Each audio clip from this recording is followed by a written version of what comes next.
नमस्कार दोस्तों, मैं सिद्धार्थ प्रजापति आपका अपने YouTube चैनल वीएस कंपटीशन में स्वागत करता हूं। तो दोस्तों, जैसा कि आप लोग जानते हैं कि हमने रेलवे ग्रुप डी और एनटीपीसी के लिए क्या जनरल साइंस में सीरीज स्टार्ट की है, तो जिसमें मैंने आपको साइंस के कई सारे चैप्टर पढ़ा दिया। तो उसी सीरीज में मैंने आपको प्रकाश से संबंधित घटनाओं के बारे में पढ़ाना स्टार्ट किया था। उसमें मैंने आपको पहली घटना प्रकाश का परावर्तन में लगभग मैं आपको 6 वीडियो बना चुका हूं दोस्तों।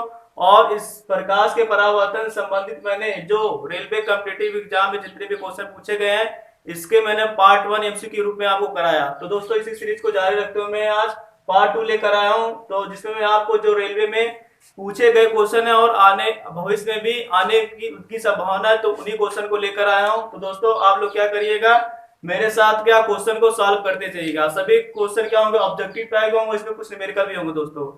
और दोस्तों, प्रत्येक क्वेश्चन का मैं क्या करूंगा, एक्सप्लेनेशन करते चलूंगा। तो आप क्या वीडियो को लास्ट तक देखिएगा, क्योंकि अगर आप वीडियो को अगर स्किप करते हैं तो आपको समझ में नहीं आने वाला चीज है। और दोस्तों, मैं आप लोगों से ये भी कहना चाहता हूं कि अगर ये इसमें अगर वीडियो थोड़ी कोई दिक्कत आ रही है आपको, तो आप क्या करिए, एक बार जो इसके प्ले लिस्ट में मैंने जो इसके पूरे लेक्चर बताए हैं, आप लोग उसको अच्छे से देखिएगा। तो दोस्तों, आइए वीडियो को स्टार्ट करते हैं।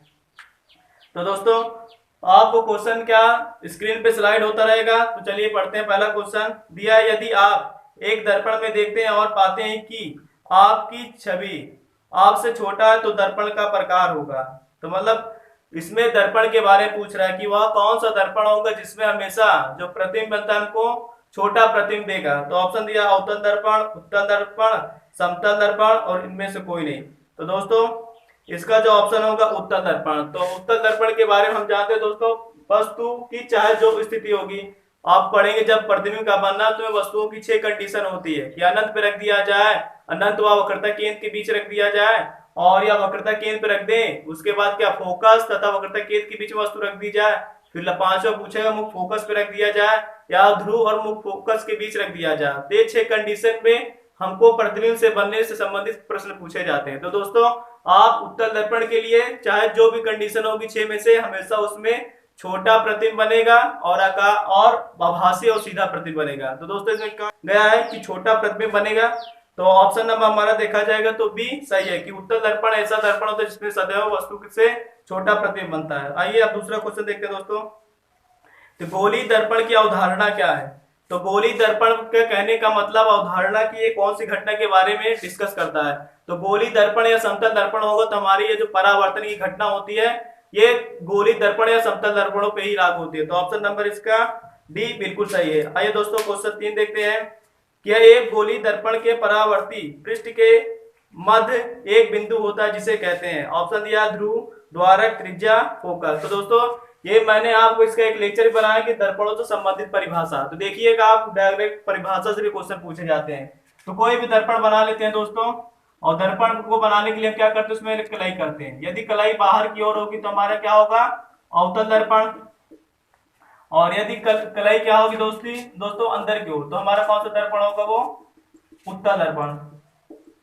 और दोस्तों, क्वेश्चन ये भी पूछा जाता है, दर्पण में जो हम कलाई करते हैं किस चीज की करते हैं, तो ये सिल्वर ब्रोमाइड की होती है, बारिक की ऑक्साइड होती है और लाल ऑक्साइड की होती है दोस्तों। तो कह रहा है जो दर्पण है, दर्पण का जो हमारा मिड पॉइंट होगा, मिड पॉइंट वाला मध्य बिंदु, तो मध्य बिंदु हमारा जो है ये इसकी क्या कहलाता है दोस्तों, दर्पण का ध्रुव कहलाता है। कि दर्पण का जो मध्य बिंदु होता है हमारा, उसको क्या कहते हैं, ध्रुव यानी पोल, इसको इंग्लिश में कहते हैं दोस्तों। तो क्वेश्चन हमारा यही पूछा गया, दर्पण का जो मिड पॉइंट मिलेगा उसको क्या बोलते हैं दोस्तों, ध्रुव यानी पोल। ऑप्शन नंबर हमारा 1 सही है।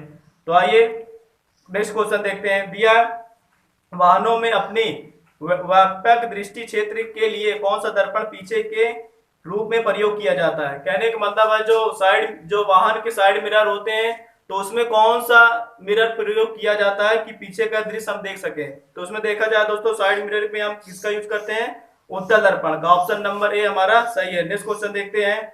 दिया, एक विमान दर्पण के लिए छवि है। विमान में जो हमारा जो प्रतिबिंब बनता है दोस्तों, उसकी बात कर रहा है। तो ऑप्शन ए दिया है आभासी और पार्श्व उल्टा, और बी दिया वास्तविक और पार्श्व ऊर्ध्व, सी दिया वास्तविक और ऊर्ध्व, और डी दिया है आभासी पार्श्व ऊर्ध्व। तो दोस्तों, हमारे इसमें ऑप्शन नंबर ए बिल्कुल सही होगा, क्योंकि इसमें पार्श्व उल्टा और आभासी जो वाहन होते हैं, विमान होते हैं, तो उसमें हम समतल दर्पण उपयोग करते हैं। ऑप्शन नंबर ए हमारा सही है।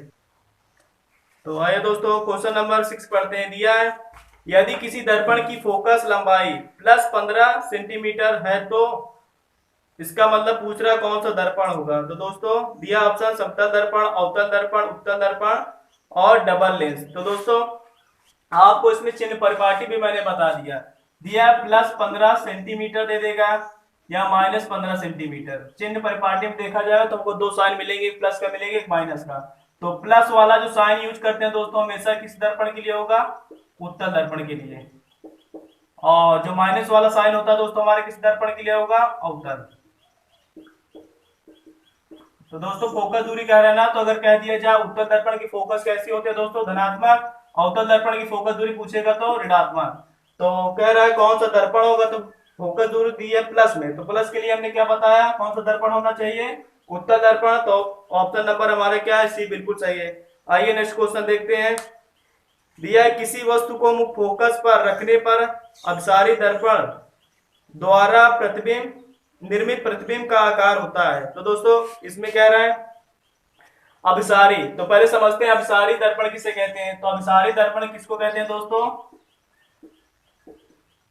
अभिसारी। और ये क्या होता है, अपसारी दोस्तों। तो कहने का मतलब क्या, उत्तल दर्पण को हम अपसारी दर्पण कहते हैं और अवतल दर्पण को अभिसारी दर्पण कहते हैं। ऐसा क्यों होता है कि उत्तल दर्पण क्या होता है, किरणों को बिखेरता है, और अवतल दर्पण क्या करता है, किरणों को एकत्रित। यानी कि अभिसारी मतलब होता है एकत्रित करना और अपसारी मतलब होता है बिखेरना। अब इसमें कह रहा है कि वस्तु को कहाँ रख दिया जाए, फोकस पे रख दिया जाए, तो इसका जो प्रतिबिंब निर्मित होगा वो कहाँ पे बनेगा और उसका आकार कैसा होगा। तो दोस्तों इसका डायग्राम अगर देखा जाएगा तो ऐसे ही बनेगा, बता देता हूं मैं पहले। ये होता है पी दोस्तों, यहाँ पे हमारे क्या होता है, एफ होता है, यहाँ पे क्या होता है सी, वक्रता केंद्र, मुख्य फोकस। अब वस्तु को रख रहे हैं क्या, मुख्य फोकस पर। तो मान लेते हैं वस्तु रखे तो वस्तु को ओ डैश मानेंगे। तो आपने पढ़ा होगा प्रतिबिंब खींचने के लिए कि मुख्य अक्ष के समांतर चलने वाली योग होता है प्रिंसिपल एक्सिस, यानी मुख्य अक्ष इसको कहेंगे। तो मुख्य अक्ष के समांतर जो किरणें चलेंगी कहां से होकर जाती हैं, मुख्य फोकस से होकर जाती है दोस्तों। और आपने ये पढ़ा होगा प्रकाश वक्रता केंद्र से होकर जाने वाली किरणें परावर्तन के पश्चात अपने उसी मार्ग में वापस लौट जाते हैं जिस मार्ग से वह आती हैं। तो मान लेते कोई किरण क्या वक्रता केंद्र से होकर जा रही है, तो ऐसे स्पर्श करके जाएगी, तो ये जैसे दर्पण से टकराएगी परावर्तन क्रिया होगी, फिर वापस आने लगेगी। तो दोस्तों देखा जाए तो ये किरणें कहीं एक दूसरे को काटेंगे नहीं, ऐसे समांतर निकलती हुई चली जाएंगे दोस्तों। तो आपको पता होगा कि दो समांतर किरणें जो होती हैं कहां पे काटती हैं, अनंत पर काटती हैं। तो इसलिए इसका जो प्रतिबिंब बनेगा अनंत में बनेगा और आकार में बहुत बड़ा बनेगा। तो ऑप्शन नंबर इसका क्या होगा, ए। दिया अत्यधिक आवर्धित, इसका मतलब होता है जो प्रतिबिंब बनेगा हमारा आकार में बहुत बड़ा बनेगा। लेकिन कब, जब वस्तु कहां रखी हो, मुख्य फोकस पे रखी हो। तो दोस्तों डायरेक्ट क्वेश्चन पूछा जाता है। चलिए आइए इसमें नेक्स्ट क्वेश्चन और देखते हैं। तो दिया है उत्तल दर्पण की फोकस लंबाई होती है। तो ऑप्शन दिया है 0 दिया है, ऋणात्मक दिया है, धनात्मक दिया है, अनंत। तो मैंने दोस्तों अभी बताया कि उत्तल दर्पण की जो फोकस लंबाई होती है क्या होती है, धनात्मक। तो ऑप्शन नंबर हमारा क्या है इसका, सी बिल्कुल सही है। आइए दोस्तों नेक्स्ट क्वेश्चन देखते हैं। तो आइए दोस्तों अब क्वेश्चन नंबर 9 पढ़ते हैं। दिया है जब किसी वस्तु को एक अवतल दर्पण के सामने अनंत पर रखा जाता है तो उसका प्रतिबिंब निर्मित होता है। तो दोस्तों ऑप्शन दिया है मुख्य फोकस पर, बी में दिया है फोकस और केंद्र के बीच, और सी में दिया है केंद्र पर, और डी दिया है केंद्र से दूर। तो दोस्तों ये भी क्वेश्चन कहां से पूछ रहा है, प्रतिबिंब के बनने से पूछ रहा है। तो आइए मैं इसका थोड़ा डायग्राम आपको समझा देता हूं। ये अवतल दर्पण ही पूछा जाता है दोस्तों, तो आप क्या करेंगे, इसकी 6 कंडीशन ही क्या होती है याद कर लेना, क्योंकि इसमें प्रत्येक 6 कंडीशन अलग अलग बनता है। और उत्तल के लिए मैंने बताया चाहे जो कंडीशन हो इसमें में से क्या बनेगा, छोटा बनेगा और आभासी सीधा बनेगा। तो बस यही दिक्कत होता है, इसलिए अवतल वाला पूछा जाता है। तो यहाँ पे क्या होता है दोस्तों, एफ होगा, और यहाँ पे क्या होगा, सी होगा, यहाँ पे मानते हैं अनंत। ठीक, वस्तु को कहाँ रख रहे हैं दोस्तों, अनंत पे रख रहे हैं। तो आपको पता होगा दोस्तों मुख्य अक्ष के समांतर जो किरणें चलेंगी कहां से होकर जाएंगी, मुख्य फोकस होकर जाती है, और वक्रता केंद्र से जो होकर जाएगी किरणें दोस्तों यहीं पे कहीं मिलेंगी। तो मगर यहाँ पे तो मैं बना नहीं पा रहा हूँ, बाकी आप क्या स्केल से बनाएंगे तो जो प्रतिबिंब बनता है, जो यहाँ पे दो किरणें काटेंगी एकदम फोकस पे ही काटती है, तो फोकस पे ही काटेंगे तो यह प्रतिबिंब को आई और आई डैश लिखा जाता है। तो कहने का मतलब यह है कि जब वस्तु को हम अनंत रखेंगे तो उसका प्रतिबिंब बनता है दोस्तों मुख्य फोकस पर, यानी ऑप्शन नंबर हमारा ए बिल्कुल सही है। तो आप क्या करिए, स्केल से बनाइएगा तो एकदम एग्जैक्ट बनेगा दोस्तों। आइए क्वेश्चन नंबर 10 देखते हैं। दिया डैश डैश को एक अपसारी दर्पण भी कहा जाता है। तो अभी मैंने बताया था अपसारी दर्पण किसको कहते हैं दोस्तों, उत्तल दर्पण को। ऐसा क्यों होता है, क्योंकि ये किरणों को बिखेरता है। थोड़ा आइए इसका डायग्राम समझ लेते हैं। ये बना देता हूं मैं अवतल दर्पण, और ये बाहर कलाई कर देंगे तो कौन सा दर्पण होगा, और ये अंदर करेंगे तो ये हो जाएगा उत्तल दर्पण। तो इसमें क्या करते हैं दोस्तों, परावर्तन की क्रिया होगी। दर्पण अगर है तो उसमें हमेशा कौन सी क्रिया होगी, परावर्तन की। ये मान लेते हैं इसका ध्रुव होगा, और ये मान लेते हैं मुख्य फोकस होगा, और यहाँ पे क्या होगा इसका सेंटर यानी वक्रता केंद्र। तो मान लेते दो किरणें जा रही है मुख्य अक्ष के समांतर, और दो किरणें नीचे जा रही है मुख्य अक्ष के समांतर। जैसे परावर्तन की क्रिया होगी तो कहाँ पे आएगी, ये यहाँ पर आएगी, मुख्य फोकस होकर जाएगी। कि नियम ये होता है कि मुख्य अक्ष के समांतर चलने वाली किरणें कहाँ से होकर जाएगी, मुख्य फोकस पर। तो मुख्य फोकस पे देखिए, अगर पूरा प्रकाश यहाँ से आ रही है, ये किरणें जा रही है दो ऊपर और दो ही नीचे, और सारी किरणें यहीं पे आकर मिल गई, तो ये कौन सा दर्पण होगा दोस्तों, अवतल दर्पण। और अवतल को क्या कहते हैं दोस्तों, अभिसारी। तो अभिसारी का मतलब क्या होता है, किरणों को जो एकत्रित कर दे। और दोस्तों इसमें देखते हैं हम, सेम कंडीशन यहाँ बनेगा। ये हमारे तो मुख्य अक्ष है, और दो किरणें ऊपर जा रही, दो किरणें नीचे आ रहे, तो यहाँ पे फोकस होगा, यहाँ पे सेंटर होगा, और यहाँ पे मुख्य अक्ष मान लेते हैं। तो इसमें क्या होगा, किरणें ऐसे जा रही हैं, लेकिन परावर्तन क्या होगा, इधर होगा, यानी फैल जाएगी ये बाहर की तरफ। अब इसको अब हाथ करके हम क्या फोकस पे ले जाकर मिलाएंगे। तो इसलिए इसमें कह दिया जाता है दोस्तों कि इसमें अवतल दर्पण जो प्रतिबिंब बनेगा हमेशा कैसे बनेगा, आभासी बनेगा और छोटा बनेगा। अब देखो किरणों को अगर बिखेर रहा है तो इसको क्या कहेंगे आप, अपसारी।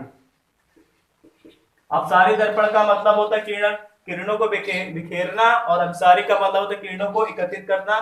तो ऑप्शन नंबर हमारा क्या होगा दोस्तों इसमें, तो ऑप्शन नंबर हमारा बी बिल्कुल सही होगा, क्योंकि अपसारी दर्पण को ही हम क्या कहते हैं दोस्तों, उत्तल दर्पण। आइए नेक्स्ट क्वेश्चन देखते हैं। दिया है यदि एक अवतल दर्पण की वक्रता त्रिज्या 6.2 सेंटीमीटर है तो इसकी फोकस लंबाई सेंटीमीटर में निकालना है। तो दोस्तों बहुत ही आसान क्वेश्चन है। तो मैंने आपको एक फार्मूला बताया था, यह बराबर क्या होता है, r/2। इसमें रेडियस कितनी दी है दोस्तों, और अवतल दर्पण दिया, तो अवतल दर्पण की जो रेडियस होगी माइनस में होगी, ठीक है। 6.2 रख देंगे दोस्तों, बटे में 2 काटेंगे इसको, तो माइनस 3.1 सेंटीमीटर। तो जिस ऑप्शन पे भी होगा ये हमारा सही है। तो इसमें चिन्ह से तो दिया नहीं है दोस्तों, बाकी अगर चिन्ह दिया हो तो माइनस 3.1 सेंटीमीटर। तो ऑप्शन नंबर इसका सी बिल्कुल सही है। आइए नेक्स्ट क्वेश्चन देखते हैं।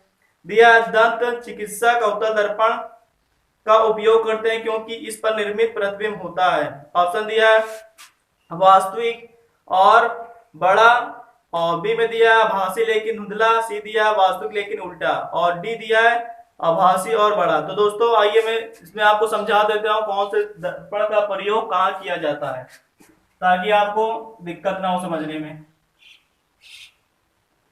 तो आपको मैंने बताया था दर्पण गोली कितने प्रकार के होते हैं, 2 प्रकार के। तो गोली दर्पण में 2 प्रकार के दर्पण होते हैं। तो एक होता है अवतल दर्पण, और दूसरा दोस्तों क्या होता है हमारा, उत्तल दर्पण। तो इसका उपयोग कहाँ करेंगे, तो इसमें देखिए ये क्या करती है, छोटी वस्तु का बड़ा प्रतिबिंब बनाएगी, बड़ा प्रतिबिंब। और ये क्या करेगा, बड़ी वस्तु का छोटा प्रतिबिंब। तो दोस्तों छोटी वस्तु का अगर बड़ा प्रतिबिंब बन रहा होगा तो हमारा कौन सा दर्पण होगा, अवतल दर्पण। और बड़ी वस्तु का छोटा प्रतिबिंब बनेगा तो हमारा कौन सा होगा, उत्तल दर्पण। तो देखा जाएगा दोस्तों, अगर डॉक्टर है, अगर नाक कान और गले की अगर जांच कर रहा है तो उसको क्या करेगा, छोटी वस्तु जो छोटे छोटे अंग होंगे उनको क्या होगा, बड़ा प्रतिबिंब उसका चाहिए। अगर बड़ा प्रतिबिंब बनेगा तभी तो हम उसकी बीमारियों का पता लगा पाएंगे।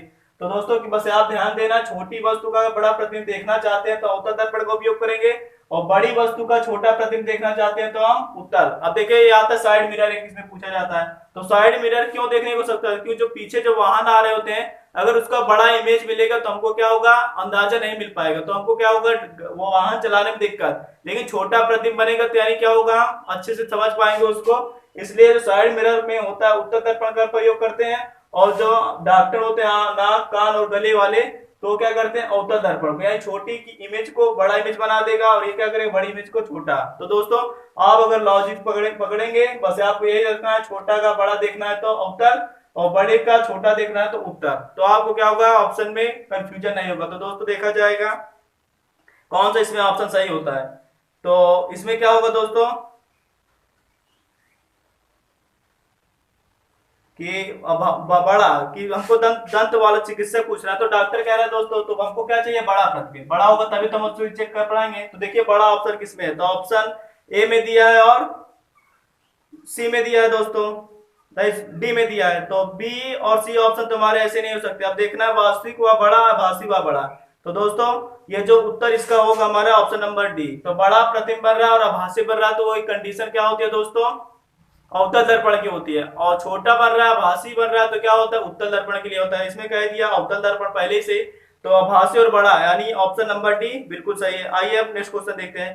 दिया वाहनों की हेडलाइट में प्रयुक्त दर्पण होता है। तो अभी मैंने आपको बताया, तो वाहन की हेडलाइट को देखने के लिए वाहन की हेडलाइट जो होगी क्या होगा दोस्तों बड़ा फोकस फैलाएगा, यानी क्या किरणों को बिखेरने का मतलब क्या होगा तल को बढ़ा देगा। तो तल को अगर बढ़ा देगा तो हमको क्या होगा दूर तक वस्तुएं दिखाई देगी। कहने का मतलब है छोटी चीज को क्या करेगा बड़ा करके दिखाएगा। तो हम किसका उपयोग करेंगे अवतल दर्पण का उपयोग करेंगे। तो ऑप्शन नंबर हमारा डी बिल्कुल सही है। अब देखते हैं तो आया दोस्तों नेक्स्ट क्वेश्चन पढ़ते हैं। क्वेश्चन नंबर 14 दिया एक अवतल दर्पण सूर्य के सामने इस तरह से रखा गया है कि सूर्य की किरणों का अभिसरण दर्पण के मुख्य अक्ष पर 5 सेंटीमीटर दूर एक बिंदु पर होता है। यदि 3 सेंटीमीटर लंबी एक मोमबत्ती को दर्पण के मुख्य अक्ष पर 10 सेंटीमीटर की दूरी पर रख दिया जाए तो मोमबत्ती का प्रतिबिंब कितनी दूर बनेगा। तो दोस्तों बहुत ही अच्छी सवाल है।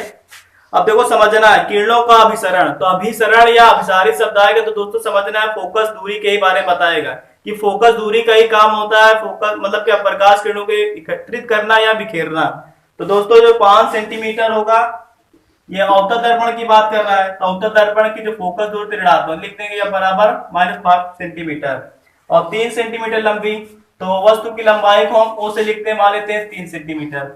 और कह रहा है 10 सेंटीमीटर की दूरी पर रखा जाए, तो रखा जाए मतलब यू का मान होगा यानी वस्तु की दूरी, और वस्तु की दूरी हमेशा क्या होती है ऋणात्मक, तो मान लेंगे -10 सेंटीमीटर।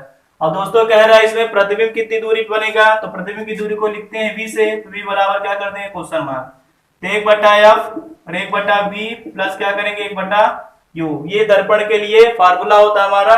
यदि यहाँ पे माइनस होता तो किसके लिए हो जाता है लेंस के लिए। तब इसी में वैल्यू पुट करके v का मान हल करते हैं। तो आपकी वैल्यू -5, v की वैल्यू निकालना है, ये कितना होगा -10 दोस्तों। इधर पक्षांतर करेंगे कितना आ जाएगा, ये प्लस का 10 होगा। 5 और 10 का एलसीएम अगर लेते हैं कितना आएगा दोस्तों 10 ही आएगा। अब इसको हल करेंगे कितना आएगा 5 दूना 10 और उसके बाद कितना होगा ये 10 एक कम 10, तो 1/v, तो ये 1 क्या होगा दोस्तों -10, तो v बराबर क्या लिख सकते हैं दोस्तों -10 सेंटीमीटर। अब दोस्तों इसमें समझते हैं, इसको समझ लीजिए। माइनस चिन्ह इसमें क्या बताएगा दोस्तों कि जो प्रतिबिंब बन रहा है कैसा बन रहा है वास्तविक प्रतिबिंब कैसा बन रहा है दोस्तों वास्तविक प्रतिबिंब बन रहा है। और ये माइनस चिन्ह ये भी बताएगा कि जो प्रतिबिंब बन रहा है दर्पण के सामने बन रहा है, लेकिन कितनी सेंटीमीटर की दूरी पर 10 सेंटीमीटर की दूरी पर। अब देखते हैं किस ऑप्शन में ये 10 सेंटीमीटर है, तो वही ऑप्शन हमारा क्या होगा दोस्तों सही होगा। तो देखा जाए दोस्तों ये 10 सेंटीमीटर ऑप्शन नंबर सी में दिया, तो ऑप्शन नंबर सी हमारा बिल्कुल सही है। अब देखते हैं क्वेश्चन नंबर 15। तो आइए दोस्तों क्वेश्चन नंबर 15 देखते हैं। दिया है यदि किसी अवतल दर्पण पर आपतन कोण का मान 30 अंश हो तो परावर्तन कोण का मान ज्ञात कीजिए। दोस्तों बहुत ही आसान क्वेश्चन। तो आपने परावर्तन का नियम पढ़ा होगा अवतल दर्पण में ना, तो आप अवतल दर्पण या आपने परावर्तन का नियम ही पढ़े होगा। तो परावर्तन का नियम होता है दोस्तों कि आपतित किरणें आपतन बिंदु पर अभिलंब तथा परावर्तित किरणें तीनों एक ही तल में होती है, ये पहला नियम होता है। और दूसरा नियम होता है परावर्तन कोण सदैव आपतन कोण के बराबर होता है। ठीक है दोस्तों, तो इसका मतलब कहने का मतलब ये आई का मान यदि कितना दे रहा है दोस्तों इसमें 30, तो परावर्तन कोण का भी मान क्या होगा 30 हो, क्योंकि एंगल आई बराबर हमारा क्या एंगल आर होता है। तो ऑप्शन नंबर इसका देखा जाएगा बी बिल्कुल सही है। तो आइए नेक्स्ट क्वेश्चन में देखते हैं। दिया एक वस्तु की उस अवतल शीशे से दूरी ज्ञात करें जिसकी फोकल दूरी 10 सेंटीमीटर है, जिससे उसकी वास्तविक प्रतिबिंब का आकार वस्तु के आकार का 4 गुना है। तो दोस्तों मैंने आपको बताया रेखीय आवर्धन, तो रेखीय आवर्धन से हमको आकार के बारे में पता चलता है। तो ये वीडियो आप जो रेखीय आवर्धन होगा अच्छे से देखिएगा, आपको मैंने उसमें पूरा एक्सप्लेनेशन करके बताया। तो दोस्तों लिखते हैं इसमें, और वास्तविक प्रतिबिंब मिल रहा है तो रेखीय आवर्धन हमारा दोस्तों क्या होता है, ऋणात्मक। तो 1 मिनट में इसको मिटा देता हूं। तो आइए समझते हैं। तो रेखीय आवर्धन का मतलब क्या होता है, आकार।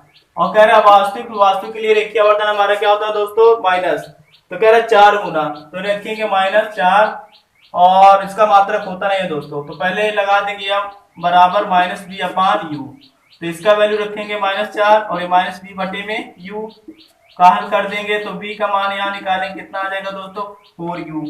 तो इसमें पूछ क्या रहा है, अवतल शीशे की दूरी ज्ञात करने का मतलब u का मान ही निकालना है दोस्तों। तो यहाँ से हम u v का ही मान निकालेंगे। और यह बराबर इसमें दोस्तों दिया है कितना, अवतल दर्पण है तो माइनस क्या लेंगे, 10 सेंटीमीटर। अब सवाल को हम हल करते हैं, 1/f बराबर 1/v प्लस 1/u। तो दोस्तों ये कितना रख देंगे, इसका मान -10 और इसके स्थान पे रखेंगे 4u। और ये क्या होता है दोस्तों, 4 ले लेंगे इसमें। अब एलसीएम लेंगे दोस्तों, कितना आ जाएगा, 4u। अब ये कहाँ आएगा, ऊपर 1, और यहाँ पे अगर हम किया जाएगा दोस्तों कितना आ जाएगा, ये u से u कटेगा 4। तो इसको और हल करेंगे, कितना आएगा दोस्तों, 5 आ जाएगा। इसको हल करेंगे 2, तो ये 5 बचे कितना हो जाएगा दोस्तों, 25। और यहाँ पे 2 तो बचे हुए हमारा, तो 25/2। और ये चिन्ह जो आएगा माइनस का होगा, क्योंकि वस्तु की दूरी हमेशा क्या होती है दोस्तों, ऋणात्मक होती है। तो 25 का आधा आपको पता होगा कितना होता है दोस्तों, 12.5। और वस्तु की दूरी हमेशा ऋणात्मक। यदि अगर आपका ऑप्शन अगर प्लस में आ रहा हो, समझ लेना सवाल आपकी गलत हो गई। तो क्या करते हैं, वस्तु की दूरी को हमेशा माइनस में ही लाना होता है। अगर माइनस में आ रहा होगा तो हमारा ऑप्शन क्या होगा, या हमारी सवाल क्या होगी, सही। अब देखते हैं किस ऑप्शन में है ये।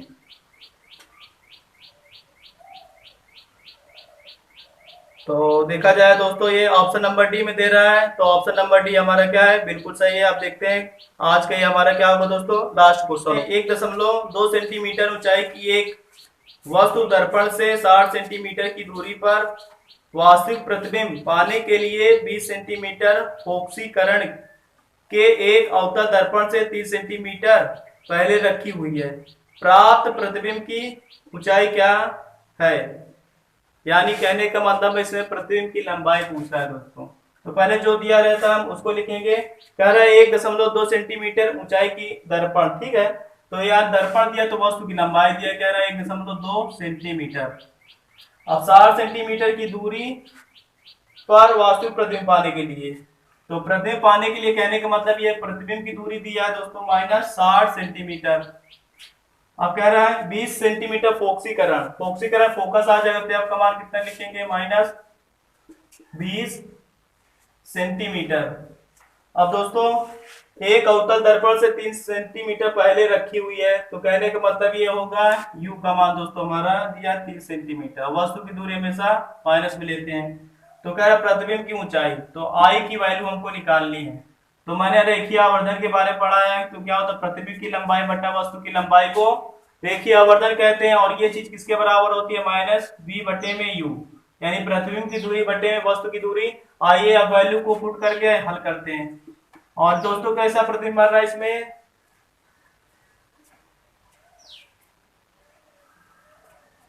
तो इसमें दे रहा वास्तविक प्रतिबिंब बन रहा है। तो रेखीय आवर्धन मैंने क्या बताया, ऋणात्मक। तो ये माइनस चिन्ह से माइनस चिन्ह क्या होगा, कैंसिल हो जाएगा।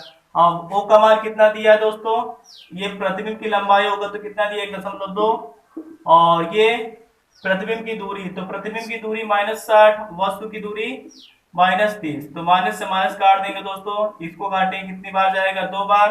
तो 12 दूना 24, तो कितना हो जाएगा 2.4 सेंटीमीटर। और दोस्तों यही हमारा क्या होगा आंसर। तो देखते हैं किस ऑप्शन में है हमारा ये। तो दोस्तों ऑप्शन नंबर इसमें देखा जाएगा तो ये देखो चिन्ह सहित दे रहा है कि माइनस वाला लिया जाए दोस्तों, प्लस वाला लिया जाए, तो इसमें कंफ्यूजन हो रहा है।